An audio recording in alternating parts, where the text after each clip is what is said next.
Welcome to the Jersey Justice Podcast, featuring your hosts, attorneys Gerald Clark and Mark Morris.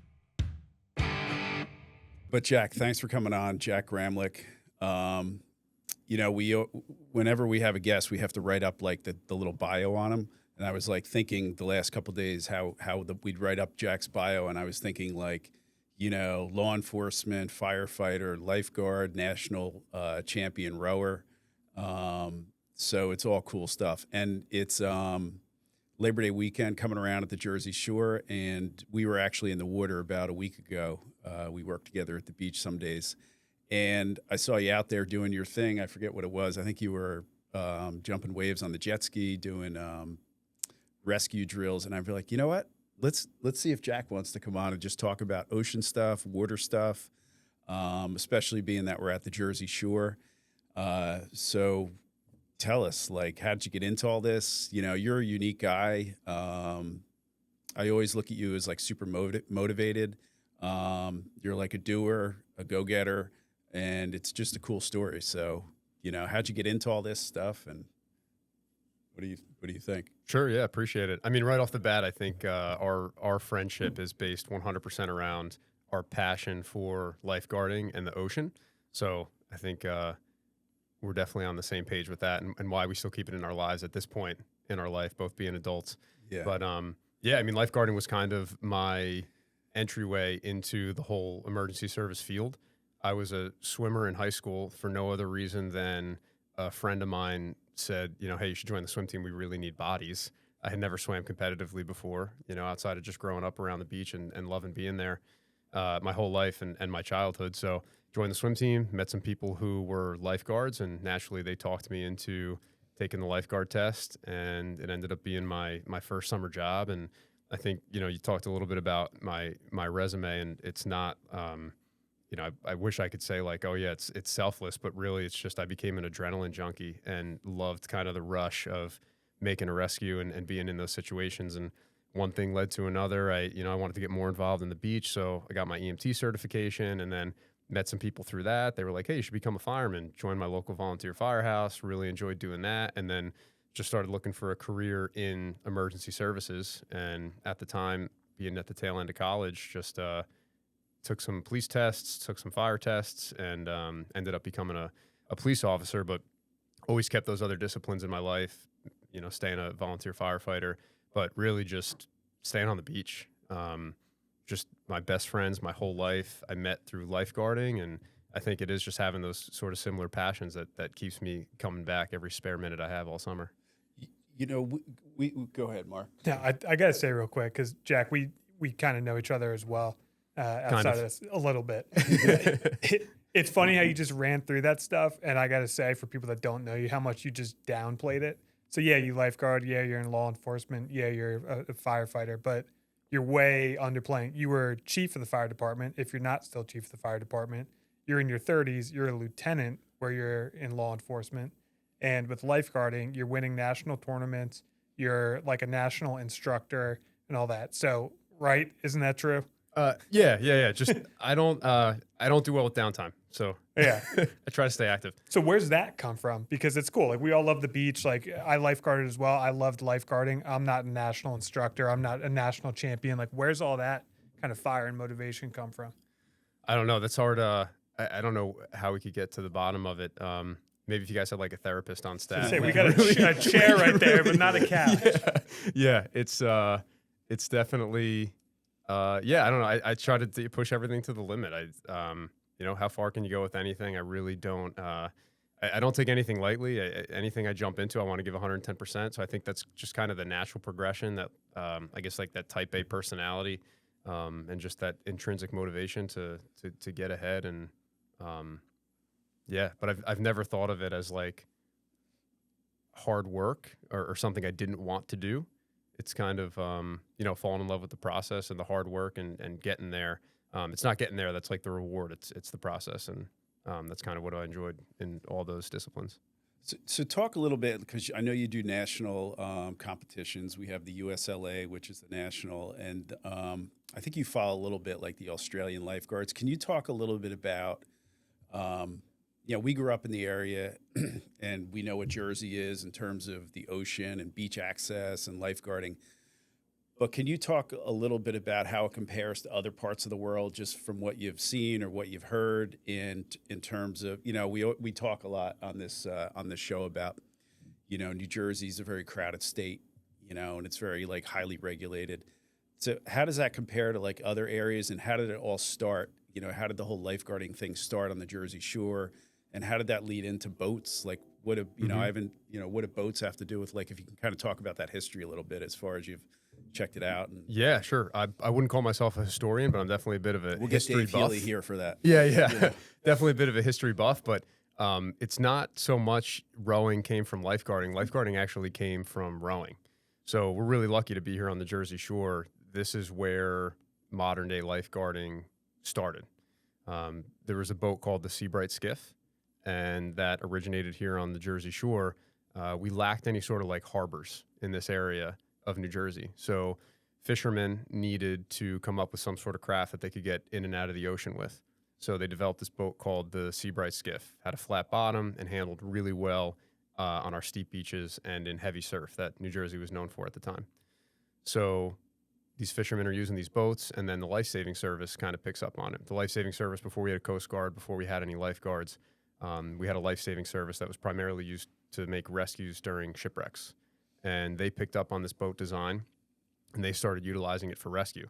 So we're talking like mid to late 1800s now. Recreational bathing wasn't a thing. People weren't coming down to the beach on vacation and swimming in the ocean. It just wasn't part of our culture. I never understood, like, you get those old pictures and they're wearing full like dresses. Yeah. And like, what is that? Like, Yeah, I guess that was just like bathing attire back in the I day. guess it was scandalous if you showed an ankle, so let alone being in like a Yeah. bikini.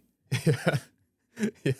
But yeah, but like that's the garb, and we'll talk about this because Jack, you were on a supercritical rescue. I think it was a couple weeks ago, an after hours rescue, and I want to talk about all that, but wearing that heavy stuff. But anyway, but go ahead. You're talking about the history. I'm just thinking like those long clothes. I don't know how they even got in the water with those clothes on back Yeah, then. bathers and rescuers as well. Talking about the life-saving service, the original flotation devices they used, like life jackets, were cork. So yeah, they'd float you for a while, but eventually they'd absorb water and you'd sink. So the garments have really come a long way. But anyway, the life-saving service, they start using these boats for rescues. How do you think the service started? You think it was just a group of guys that were like, hey, let's go? Like, you'd say back in the day they'd have pitchforks and let's go. We're going to go find whoever they had to find. Do you think it was like a kind of just an organic thing where people were just like, how do you think it started? Yeah, super organic. They recognized a need to make these rescues during shipwrecks on the shore, and they were known as surfmen. And yeah, they just kind of got together and were like, hey, we got to do something about this. Same way the volunteer fire service started. Groups of homeowners needed to protect their homes from fire. Groups of beachgoers and like the original watermen recognized a need to keep the water safe. Talk a little bit about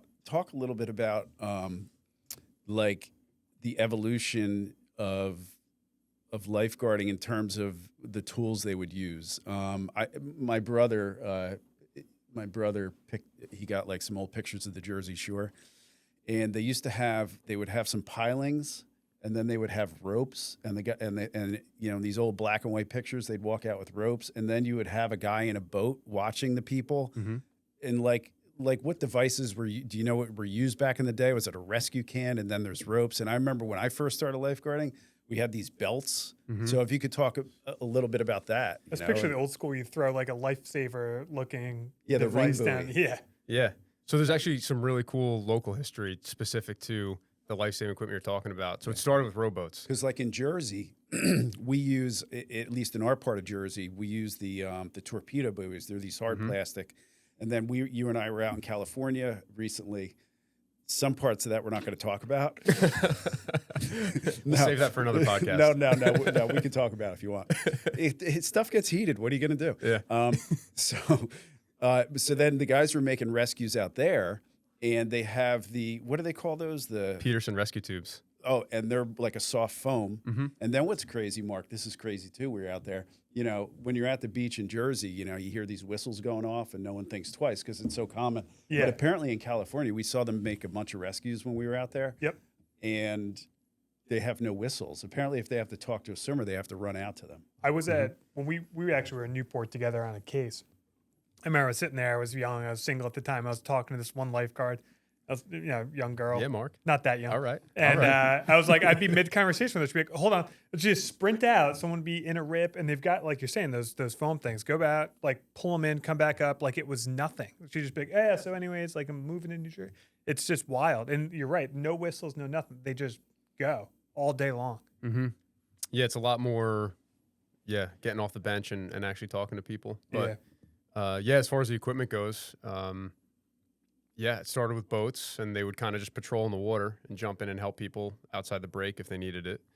And then they used this thing called, it's like a lifeline, but conceptually, I mean, they would literally shoot a line to a sinking ship or a ship in distress, tie it off around the mast, and then they'd have this little shuttle cart that attached to the line. Shoot it how? Like an old harpoon gun type thing? Yeah. It was actually had like a bullet in it, almost like a casing. Wow. So it would a projectile would shoot out. They'd tie the line off, or they'd have to row it out, and they'd tie it off, and then they would shuttle victims from shipwrecks back and forth. So a little fun piece of Jersey Shore history. There's currently a private residence in Spring Lake at Ocean and Warren that used to be an original life-saving station in the late 1800s. I know exactly what you're talking about. Yeah, so they made a pretty big-time rescue in the late 1800s, where late 1800s, really early 1900s. It was a steamship that ran aground, and they saved a ton of people from it. And that actual line and line gun that was used in that rescue is on display up at the Highlands in Twin Lights. And it occurred with surfmen from the life-saving station in Spring Lake. And the actual mast from that ship, or not the mast, but the exhaust pipe from the steamship, is actually at I think it's 8th Ave and Ocean Avenue in Belmar. It's actually like an exhaust pipe now for some sewage pump out thing right on the beach. And there's a tiny little rusted over plaque right there that tells you about the rescue. Wow. But just a cool little piece of local history kind of spread out around the Jersey Shore. And Spring Lake too. Sorry, Jared. Looks like you're gonna say something, but Lifeguard history. Mark, and all we've that. been doing this long enough. You know you can talk about it. It's no problem. So you're talking late 1800s, early 1900s, and then another little Spring Lake history, the E&S, the Essex and Sussex Hotel. That's essentially where the inspiration for Jaws, that shark attack. Yeah, so that was right? July of 1916. A bellhop from the E&S was out bathing, and fatal shark attack. He died. That shark later went up into Matawan Creek. They believe it was the same shark. Very loosely inspired the making of the movie Jaws. But that, another cool little piece of history. You can actually go visit his grave locally. I think it's in Manasquan, might be Wall, one of those graveyards there. But I can't remember his name off the top of my head. But loosely inspired Jaws. Was the boat that ran aground, was it the Muro Castle in Asbury? No, it wasn't that boat. It was a different boat. But that's another, really famous shipwreck. A little later on. Yeah, there's a ton. If you scuba dive and stuff, I have a bunch of buddies that'll do that and they'll go. There's apparently a ton of shipwrecks in the area, not far. There were no aids to navigation like there are now. So shipwrecks were way more common, and the Jersey Shore is really treacherous for our water conditions and some natural hazards out there. So it was really common to have these shipwrecks, which is why this sort of surf life-saving started here in this area of New Jersey. At that. You said Twin Lights. I think it's like Twin Lights National Historic Park or something. It's in the Highlands, and I've been in there before. And they also, I'm pretty sure they have a Seabright skiff, an actual one on display. It's really cool. An original life-saving boat. Yeah, they have an original house there, boathouse, and then an original Seabright skiff from the life-saving station in there. Pretty neat. So you said rowing inspired lifeguarding as opposed to lifeguarding inspiring rowing? Correct. Yeah, that was their original lifeguards. They would not sit on lifeguard stands as we know them on the beach or towers. They would actually sit in these boats outside the break, and they would protect people from the boat and hop in if they had to, or row to them and make that rescue. And it started right here with that Seabright skiff in this area in New Jersey. There's a little bit of debate as to who had the first actual lifeguard service in the country. I think Atlantic City was, they claimed to be the first, and it was definitely the first organized official group of lifeguards. But Ocean Grove also has some records to indicate they were the first ones to actually pay somebody dedicated to lifeguarding. That's right here in our backyard. So a little bit of debate, but there's absolutely no doubt that it started here on the Jersey Shore. Lifeguarding did. Wow. Yeah. Yep. For the whole country. I'm sorry, for the whole world. Wow. Yeah. Started right here on the Jersey Shore. Yeah. As we know it today. Yeah.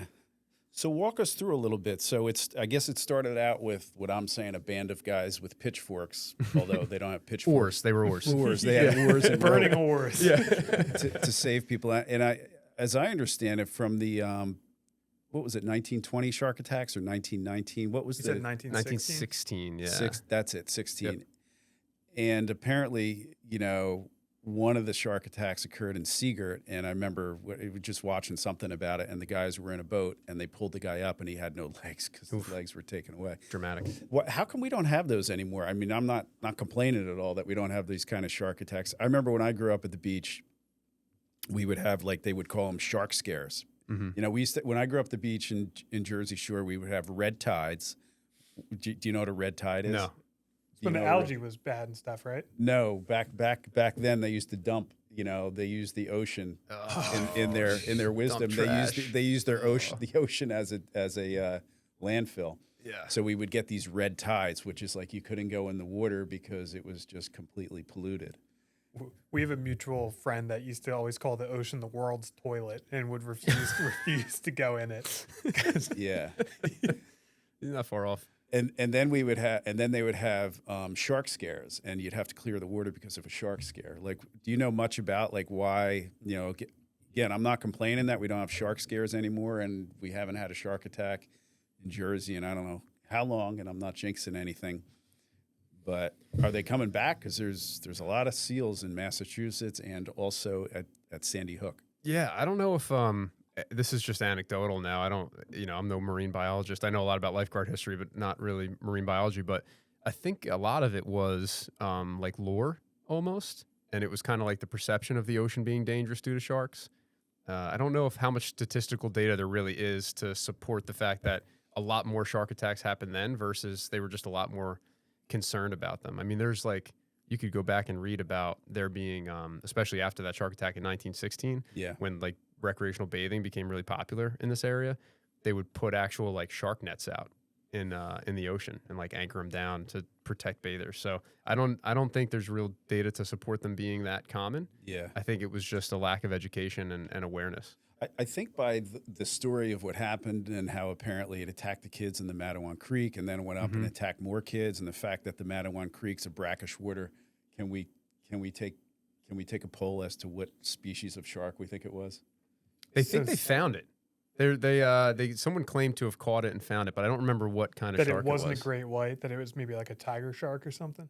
All right, but with those facts, all right, if we all claim to be watermen, ocean people, okay, it's in brackish water. It was aggressive. It attacked one, went to another. So what species does that make you think about? I'm going alligator. Bull shark. I'm saying bull shark. It's a bull shark. All right, yeah, that's what they're saying. Bull sharks are nasty. Like my son went to Penn State, and there's like 3 rivers that combine in, is it Penn State or Pittsburgh? I don't know. On the way to Penn State, there's this river. I think one's the Susquehanna, and then there's like 3 rivers that combine at Pittsburgh. And I was thinking about bull sharks, and I looked it up, and they said, yes, there's been bull shark sightings in the Susquehanna River near Penn State. Wow. That's how far up in fresh water they can go. Huh. I've never really done much research on sharks, but now I'm like really interested. So what, bull sharks can do okay in brackish water, which is, for the listeners that don't know, a mix of salt water and fresh water. Yeah. But other species of shark need to be That's saltwater. interesting. Bull sharks can go not even brackish, just fresh water. That's why like the Nile River attacks and things like that are bull sharks. Oh, pretty cool. All right, podcast over. We're done. Yeah, that's it. Everyone learned. All right. No, so we were talking. So you need a historian, and now you need a marine biologist. Yeah, exactly. You were doing original history. You were talking about Australia and stuff too, and then we veered a little bit. How's that all fit into it? Unless you got another thing you want to go down. No, so talk about how it's evolved then with like I said, in the 80s. By the way, when did Jaws come out? Like 79? I think 79, yeah. Yeah. So when I was at the beach, when Really we had early these 80s. shark scares, it was like the early 80s and the mid 80s. Probably was due to the movie. Exactly. Yeah. Exactly. My dad Like you were swam in like the lake or wherever they filmed the movie Jaws. There's like a low bridge. He jumped off that and swam in there. And I was like, they didn't actually have the real shark. Yeah. It's like, I swam in it anyways. Yeah. So the reason I want to talk about the history and the devices is because I want to lead it up to today, where you row 15 miles alone and ride 8-foot waves in boats, and how we got there. But before we get there, like, so what were some of the early devices that you've learned about, or whatever, that they would use to rescue people, the methods and stuff? Yeah, you know what? Honestly, it's been super, super low tech until very recently, which I think is really cool about our discipline, is that it really is as simple as, a good swim skill set and knowledge of the ocean, and you're 99.9% there without any equipment. But you had your lifelines, you had your boats, and then it transitioned to watching from the beach and actually swimming to make rescues. That wasn't the original method. And then they came up with some devices to assist them in that, rescue flotation devices. The original ones were like literal like tin, like they were cans, rescue cans. That's where the name came from, because they looked like cans. And they they were cylindrical and pointed at each end, and then the lifeline or the landline that you talked about having a belt when you started lifeguarding, really showing your age there. But, well, I said I was at the beach in the 80s. Yeah, But anyway. So you'd clip into the belt, you'd swim a line out, and then get pulled in. It's really not complicated or high tech. Yeah. And now we're using primarily the hard rescue cans that you talked about, the Torps that you see here in Jersey, and then the West Coast. They still use Torps, but they prefer those Peterson rescue tubes, which is a soft tube. But same concept. They strap around your chest, you swim out, you hand your victim the flotation device, you get them back somewhere safe. And the only real major change is the transition from the rowboats or the surfboats that we use to now PWC or rescue watercraft, commonly referred to as a jet ski with a sled on the back. Just much more efficient for getting in and out of surf with victims as opposed to rowing. But that's really the only major, I think, technological advancement we've seen since lifeguarding's inception.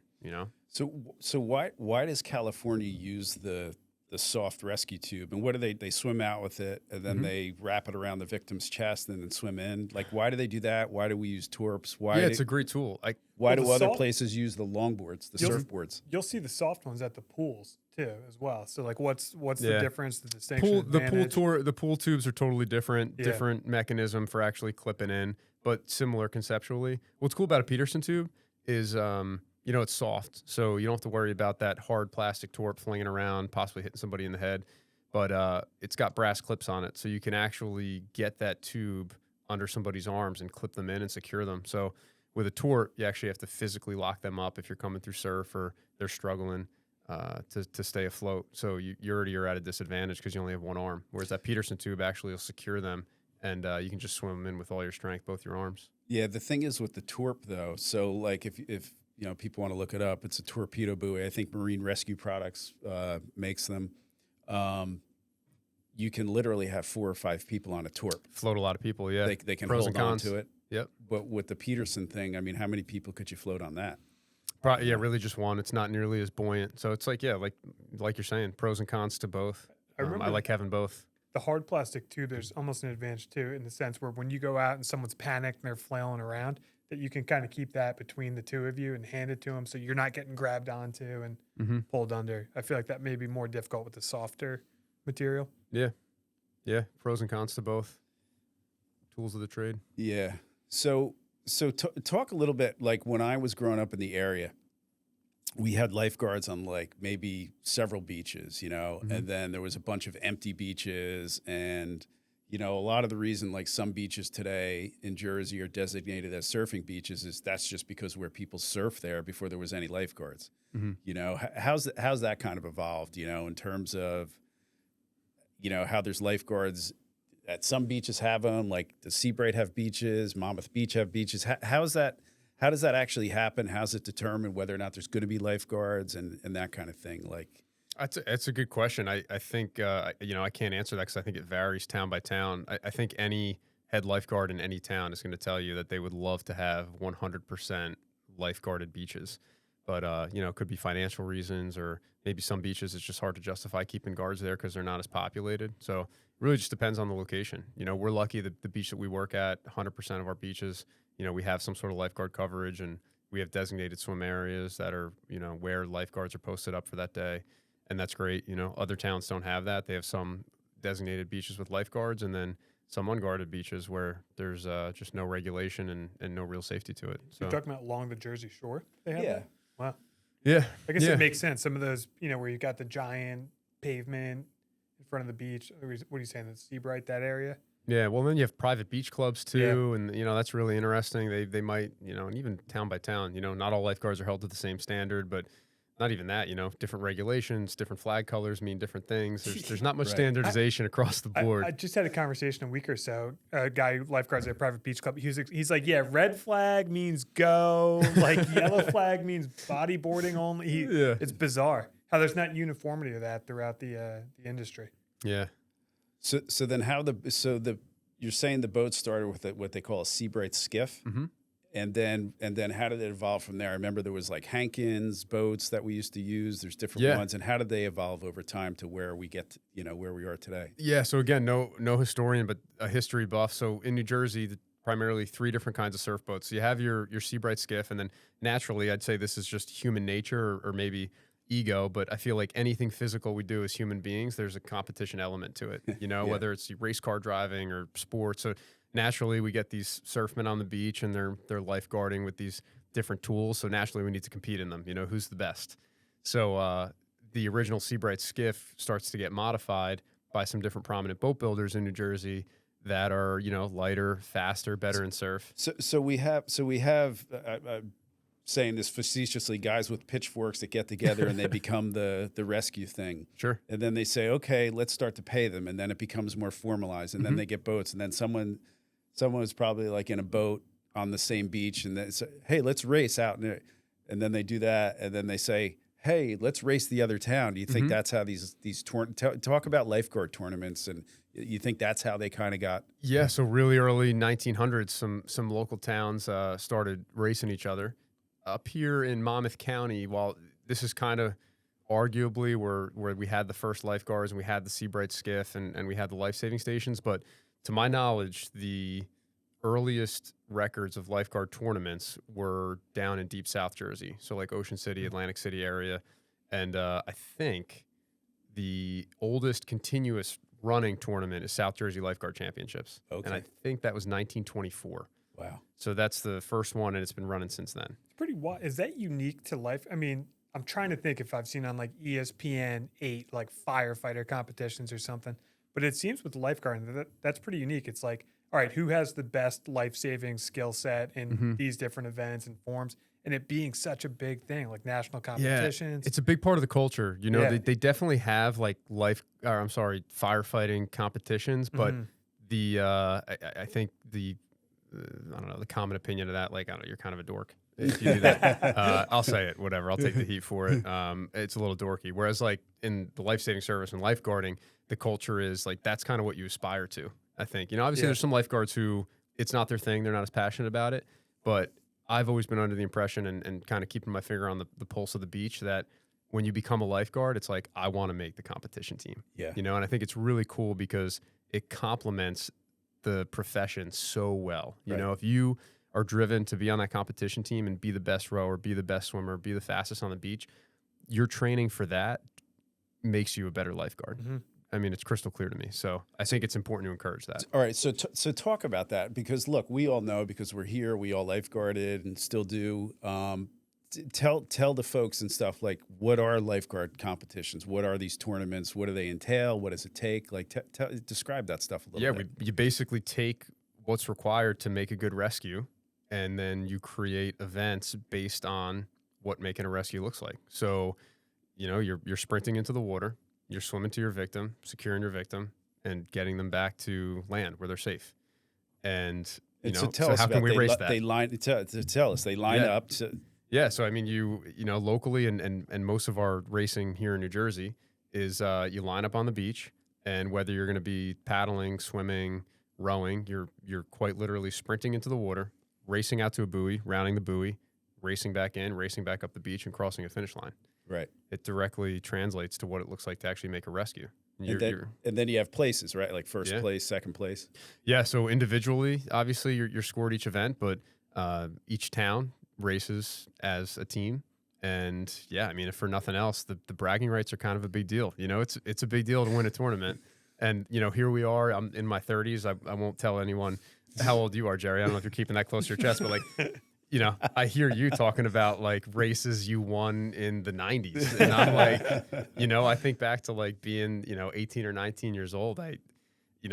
What really made me fall in love with tournaments, I became a lifeguard when I was 16 years old.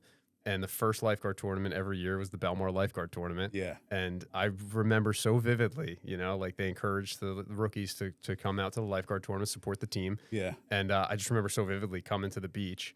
And it was different than being like a kid watching it versus being a lifeguard on the beach and watching my team. And immediately was just like, this is incredible. I mean, like seeing everybody in like their uniforms and like how passionate they were about rooting for their own team and like what a big deal it was carrying people off the beach if they won the race and everything. It was just like, I was in, I remember it so vividly. I was hooked, and nothing's changed since then. It is a rush too. Like talk about, it's the same thing. Like it's the best job you can have. Like if you live in this area, like awesome job. But at the same time as like you're sitting there, you're loving it, like doing those competitions, like I would get those little butterflies. I'd be like, all right, we got to go. Like, it's just. But it's so unique on top of that because think about just competition in general and racing in general. You watch the Olympics, you watch any sort of sporting event on TV.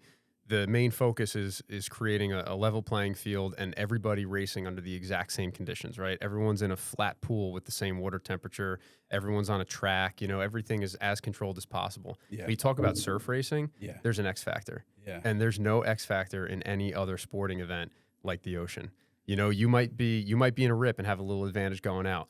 A wave might set up on one part of the beach and not the other part of the beach. Yeah. And I think that X factor contributing to the overall results is what makes it so interesting to watch. It's not just about how hard you practiced and, how advanced your skill set is. It's like, the ocean gets a vote and it can change the outcome. And that's the reality too.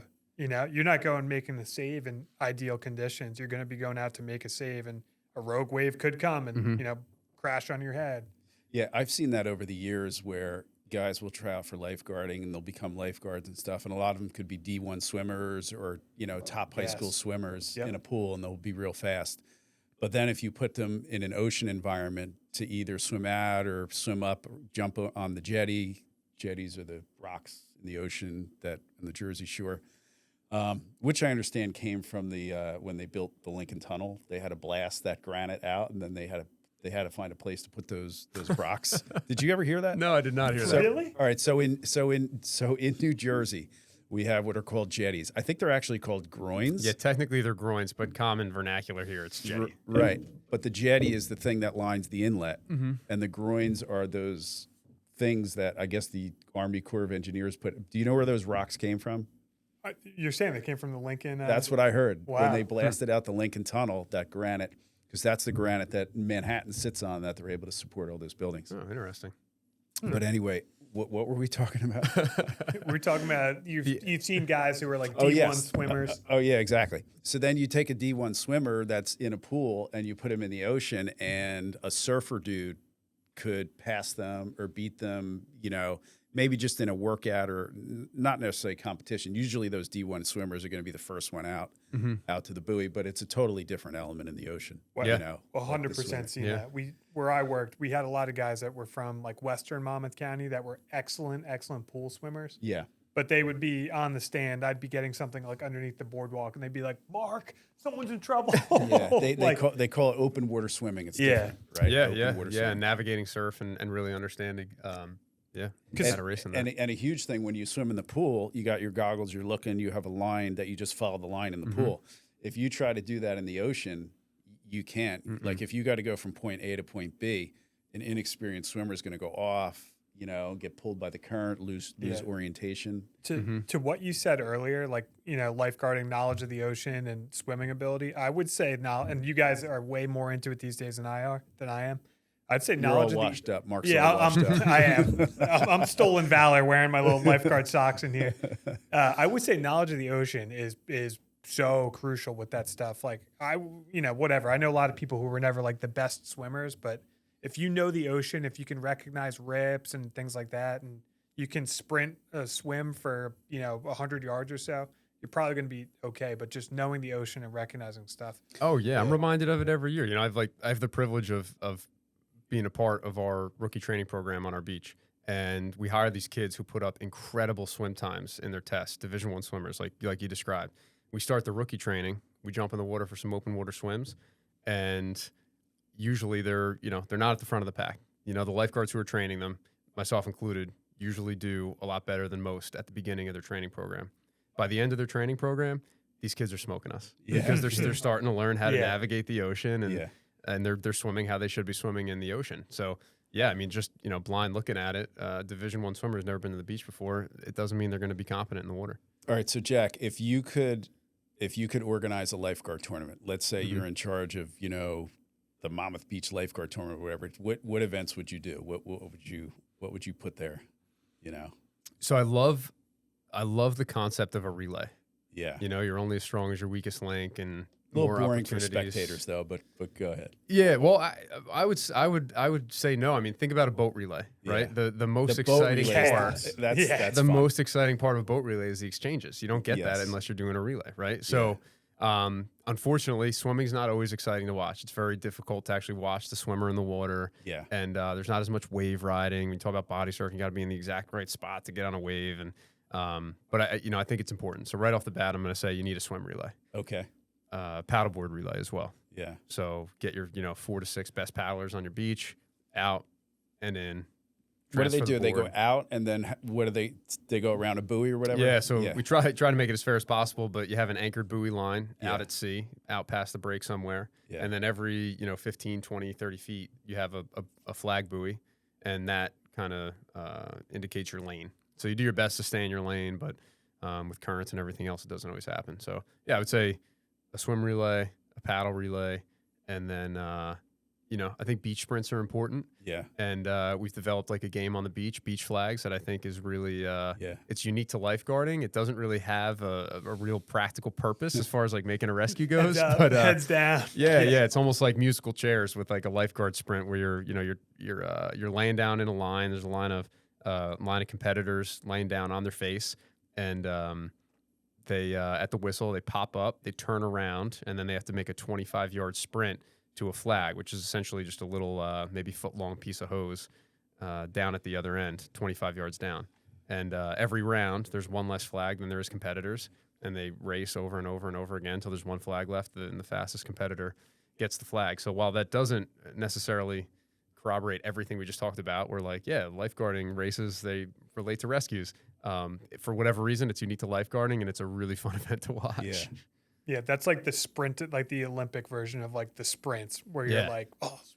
So that's the Gramlich Invitational Tournament. That's there? it. Yeah, well, you got to have beach flags. Well, but that was lame because you only have one boating event. What the hell? Yeah, so I actually do have this grand idea of like a lifeguard tournament that I actually want to make happen next year. Okay. And I don't know if we call it maybe like a boat rodeo or something, but every event involves a boat. There's a lot of really unique races in our area that involve rowing, but usually it's just like one event in each of the tournaments. So talk about some of the boat. So we got the boat pickup, the boat out and in, the boat swim. Describe those things. Yeah. So we you've the boat out and in, which is a simple row out, row around that buoy, come back in. We have the relay version of that where you'll have 3, 4, 5, 6 But then teams. the rowers got to jump out of the boat and run up. Yep. That gets exciting. I forgot too. about the boat pickup. Yeah, so we have the relay, and then you have a national style race, which is 3 laps with the same rower. So you start on the beach, you do your out and in, you come back to the beach. One of the rowers stays with the boat in the wash, and one of the rowers has to actually sprint up the beach, touch a tagline, get back in the boat, do it all over again 3 times. It's a 3-lap surfboat race. That's what we do at nationals. That's the national style? Yeah. Wow. Yeah, totaling should be between like 1,600 and 2,000 meters, the overall race. And then... So that's great, a 3-lap race with the same rowers. But then you have the boat swim, where 2 rowers row out, the stern rower jumps out and swims back in. Yeah. That's a miserable event. If you've ever had the displeasure of doing that one. And then the boat pickup, which simulates back in the day what it would look like to actually get a victim and row them back in. So you row out solo, you pick up your victim, then you row in together, and that's your race. And something that I think is really cool, this is very unique to Monmouth County where we are, is... stand-up rowing. Yeah. So traditionally, you row a boat backwards, right? Right. But here in Monmouth County, we developed stand-up rowing. So we modified the boats to have a little bit of a higher oarlock, and we actually stand up in the boat, and you push the oars to propel the boat forward instead of pulling. And again, the whole concept there is to make rescues. You can actually keep an eye on your victim, keep an eye on the surf, and get to them. It's not as fast or as efficient as sitting down. Obviously, you have a lot more strength sitting down, but it's a really effective way to make a rescue. Yeah, so like the traditional way to row a boat, obviously, is you're sitting in a boat and you're essentially, your back is pointed to the direction that you're going so you can't see. So like you said, they invented the stand-up rowing so you can stand up and you're facing the bow of the boat, which is the front of the boat, and the idea is you can actually see the victim and row up to them. And and if you look at some of the old pictures on the Jersey Shore and the black and white pictures in the whatever 20s, 30s, 40s, you'll actually see the lifeguard standing there watching the swimmers in the swim area, just standing up it's pretty cool. And then we have the stand-up rowing events. You do that event, right? I've done it before. Yeah. Yeah, Jerry's big. He's always our go-to for the solo stand-up. The trick I've learned with stand-up rowing is you have to like pretend you're not rowing, you're surfing. Okay, like so you're just standing on a big long board, and that's how you can do it and not fall. You could tell me if I'm wrong with this, but I think Jerry and I both learned to row from the same guy. Judge Foley. Yeah, Tom Foley. Yeah, who passed away a year or two ago. But this guy, Judge Foley, was a member at the beach where we both lifeguarded at different times. And the very first time I ever went out rowing with him, he's walked me through it, showing me how to do things. And he's like, well, Mark, he's like, look, the sailboat's in trouble. And this little sailboat had this guy was trying to get it situated, drifted over to the jetty. So the first time I was ever out in a boat, we rowed over and made a rescue of this guy in the sailboat. Judge Foley was like beaming. He was so pumped, but it was pretty cool. Yeah, over the years we've made a lot. There used to be a lot of catamarans out there, and the catamarans would flip, and we would take the boats out and actually save. We would do boat rescues, but it's becoming less and less today. Why do you think that is? There is some talk. I've heard some rumblings out there about like getting rid of the boats, or the boats are too dangerous. We got to talk about that too. Some people, there's some criticisms out there of like I'll keep it PG. We'll call it the wimpification of America, where people are just becoming like a real wimp, or it begins with a P. Ification of America. And I did that SEAL swim that Bill Brown does. I did it like 3 or 4 years ago, summers ago. And I remember on the bus ride back, some of the older SEALs, Navy SEALs, were talking about how they thought maybe that BUDS was getting easier, or just that the thing was, or that. So what do you think about that? Is there a need for boats? Should boats still be out there? Are they sometimes still used on rescues? And what's the whole deal with that? Yeah, lots to unpack there. It's funny, you mentioned the guys who went through BUDS. I have no military background, but just what I can apply, having been through a fire academy, a police academy, lifeguard training program. I think there's always, it's like generational. Right. When I was that's a good point. Regardless of what actually transpired, there's That's a always good an point. element of like, it's not the Back same in as my when day, I went it through, was, There might be truth to it. There might not. This but new generation, I don't know. I do the same thing even with lawyer stuff. I'm like, well, back in my day, I was driving the depositions. These kids just log onto a computer. Yeah. So it's like, it's just, I think that's like a generational thing, and it's part of our culture, and it is what it is. But as far as the boats go, making rescues, do we even need boats anymore? Yes, there's absolutely an argument to be made that boats serve a very legitimate purpose on the beach. However, that being said, I think there's more and this goes to like everything in emergency service. There's more, there's so much more required to justify something than just, well, does it serve an immediate purpose, for our function? So you'll talk about the boats, right? Yeah. Are boats the most efficient way to make a rescue? No. However, well, it depends on the rescue, but keep going. Depends on the rescue, right? And that's what I mean. Like we can poke holes in that, right? But let's just be realistic. I think rowing a boat out to a boat in trouble a quarter mile out is probably more efficient than shooting a cannon with a harpoon and a rope out. 1,000%, right? Yeah. And then, but someone, devil's advocate here would say like, okay, well, why am I going to spend $14,000 on a new rowboat when I can spend $15,000 on a jet ski and do it faster, right? So there's that, right? So you got to acknowledge that. However, I look at the recruitment and retention element of rowing. Yes. Look at where we work. Look at the senior most staff who work there. The guys at this time of year when we're late in the season and the college kids go back, who's coming back to work the beach and cover these shifts, and what's bringing them back. Now, I love lifeguarding, right? I love that all my best friends are there and I can spend time with them. Yeah. But what's really kept me engaged in this discipline is rowing and competition. Yeah. And that's so important. So is the boat the best way to go out and make a rescue? No. But Well, is most that rescues, boat, but right, go ahead. is that boat bringing back great lifeguards day in and day out to Yeah. make these rescues? So I think there's something to be said for that. And it doesn't just have to be, well, is it the best way to make every rescue? No, but it serves a purpose and overall makes the beach a safer place. Yeah.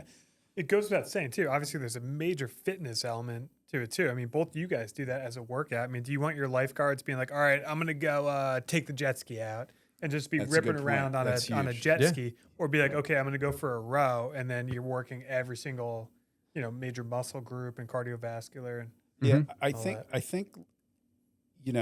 so why are lifeguards allowed to work out on the beach? Like, like, hey, you get paid to work out. Why is that a thing? I mean, in the military, I guess a lot of what the military does and they're getting paid is training. But talk about that, why lifeguards work out on the beach, why they're allowed to work out, and how that, I think it's no different than you guys as attorneys. There's some sort of like continuing education that you need to keep up with and case law and that sort of stuff, right? Yeah. I think that's why we train as lifeguards. The physical fitness element is essential to do the job. You are showing up year in and year out, and you have to pass a physical fitness test. And the success of your job is exclusively dependent on what kind of shape you're in. How fast can you make that rescue? So Right. because of that, yeah, I think working out, you're not allowed to work out. It's a a requirement. mandatory Yeah. requirement, part of the job. And thankfully, the beach that we work on, Right. that is ingrained in our culture. Your morning workout is not an option. It's going to be a group event with your crew that day. Yeah. And you are going to work out for that hour, and it's going to directly correlate to our job function. I personally, I loved the beach that I lifeguarded at, and a lot of my close friends are still there too, because we were kind of like our own little thing within another bigger beach, but we would have like 4 or 5 guys on at a time, where you would just be like, all right, I'm sick of sitting here, and you would go work out. One guy would go for a run, one guy would take a paddleboard out, another guy would go for a row, and as the season went on, and I'll give a plug for those guys. I felt like they were so good in the ocean just because they were in it so often.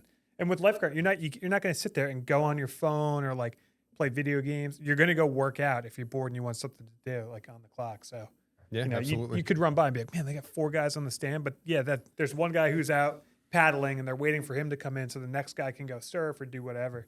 And just, yeah. So there is so much to unpack in all this because we are passionate about this. But like the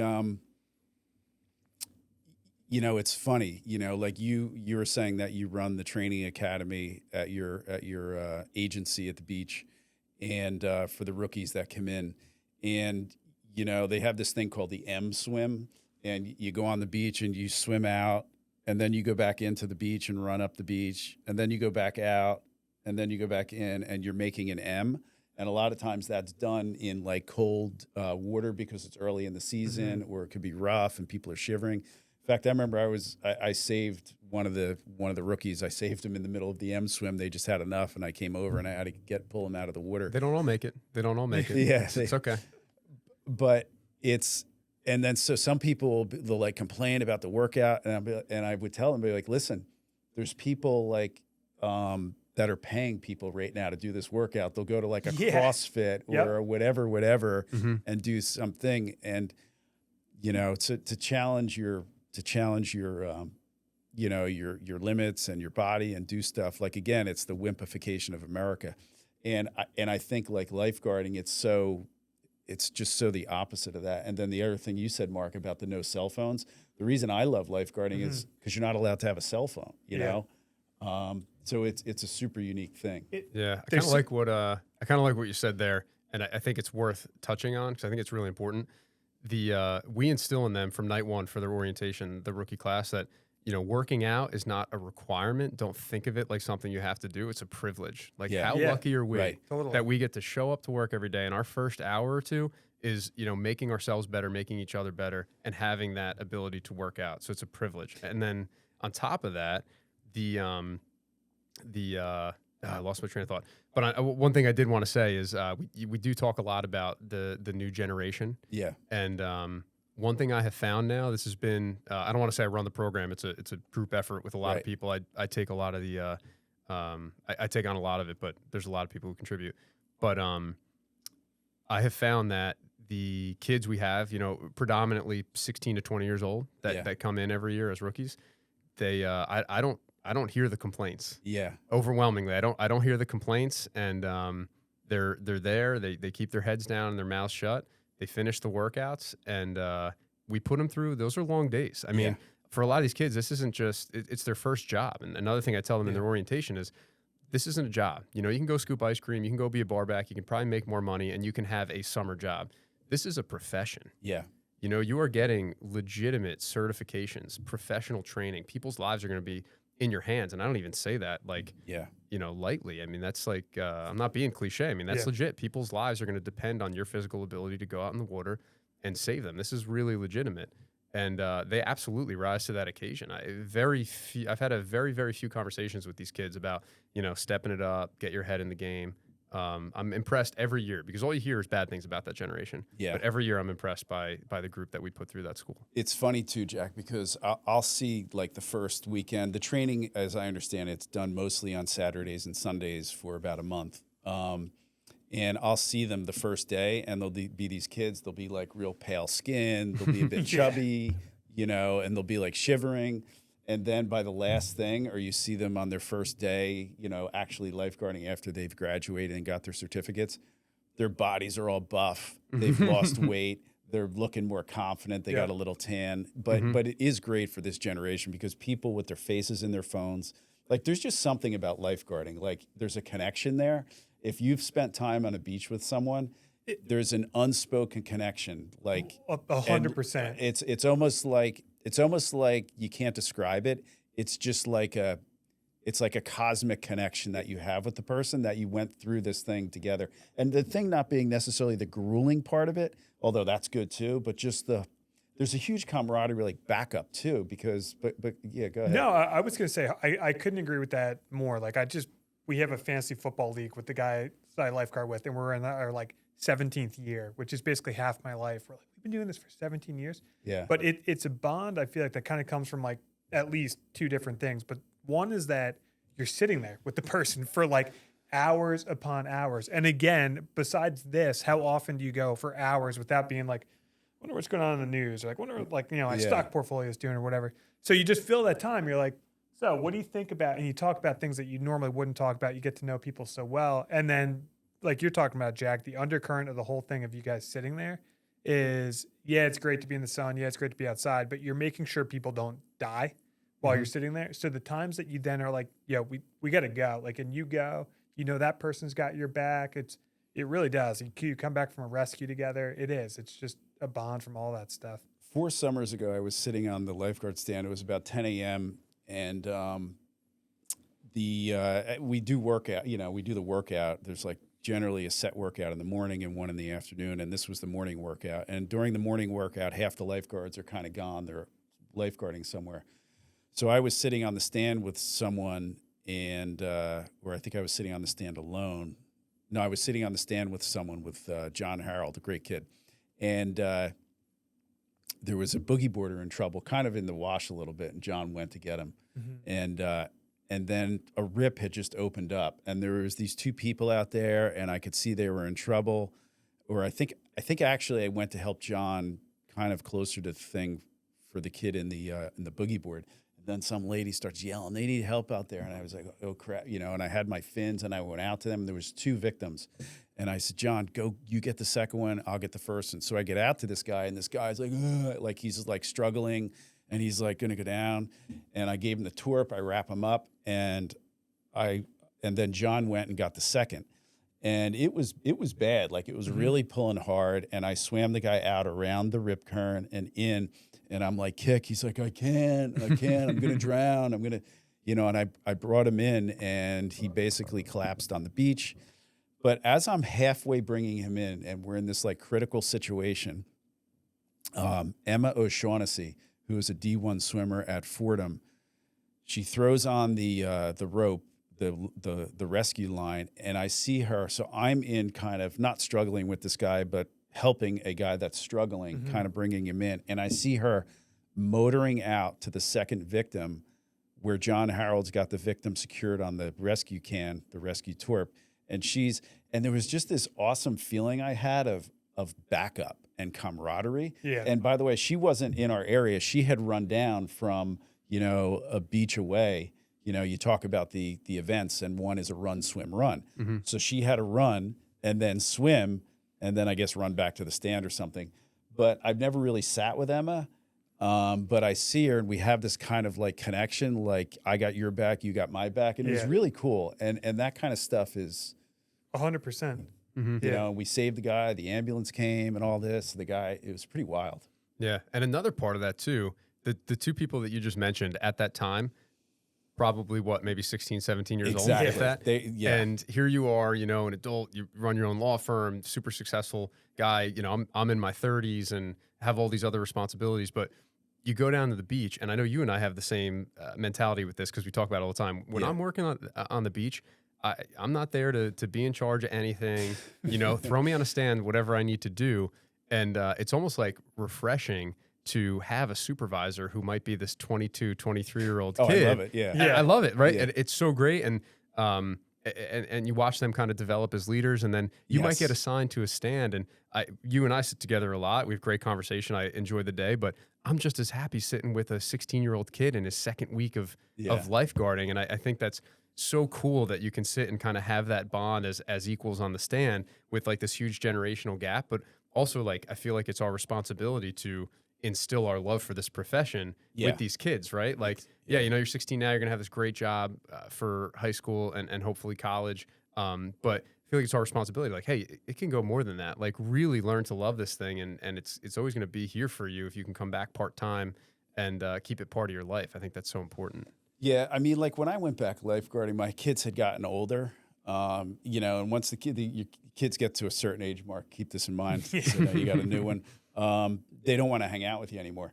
And I spent for, 16 years, 20 years with the kids doing stuff, helping them. And then they're off on their own. And I had time on my hands and I always wanted to go back to lifeguarding. And when I did, I was a particularly stressful time at the office. And I remember I went back and Janet Carbon was the chief at the time. And I went there, I showed up and she's like, all right, go sit down at the stand. And I climbed up on the stand. I sat there and I was like pinching myself. Like I couldn't believe I was actually back. And, people might say, oh, this guy's lifeguard, he's in his 50s. But it's like, I feel like I'm contributing. And it's a way to kind of keep in shape because, every year I got to there's a run test and a swim test. And it's just such a stress release. It's like therapy, I have a neighbor who calls it bench therapy. Yeah. When he goes and works the beach once in a while, he works in one of the towns down here, and he's in his 50s as well. But yeah, that's what he calls it. He goes, oh, were you on the beach today? Yeah, bench therapy. And that's what he refers to his days as lifeguarding. And it is funny because people look to me like, oh, can I do this? And I'm like, I am not in charge here. Because I don't want to make such decisions. I just want to sit there. I want to watch the water because I can't like you. I think we have so much in common. It's the funniest thing.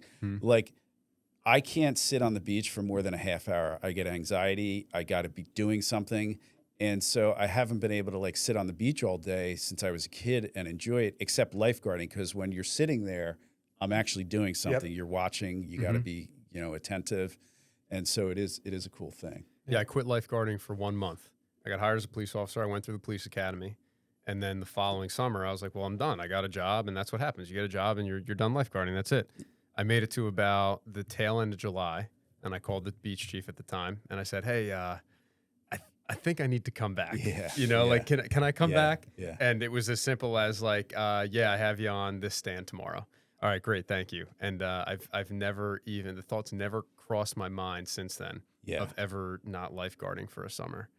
Yeah, I mean, for me, it's just a release, and it's a total like decompression and therapy. And I also feel like it's the funniest thing because, like you said, it really is a life and death situation out there, and you have 16-year-old kids, 17. Why do you think that is? Like, why is that like a societal sort of, or at least a community decision that we're going to entrust people's lives with people in their teens? Like, it's literally a life and death thing. Like, in these agencies, like how many rescues do you think a town like the one we work in makes in a year? Well, hundreds, right? Oh my God, easily. 2 weeks ago, we passed 100 rescues in a day. Wow. Yeah. And that was, In a day.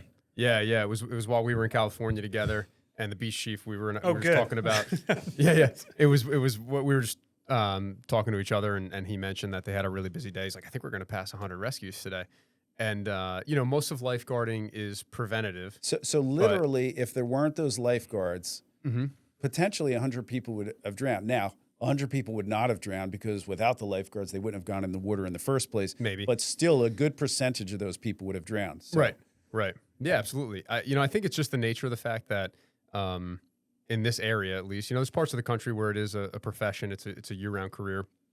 But at least here, it's just by nature of the fact that people are only really recreating on the beach in the summertime, and there's a need for lifeguards in the summertime, and that age bracket just happens to be off, available, and looking for work that time of year. But all that being said, I don't think it's fair to rationalize it like that, because these kids do a great job. I watch these 16, 17-year-old kids start.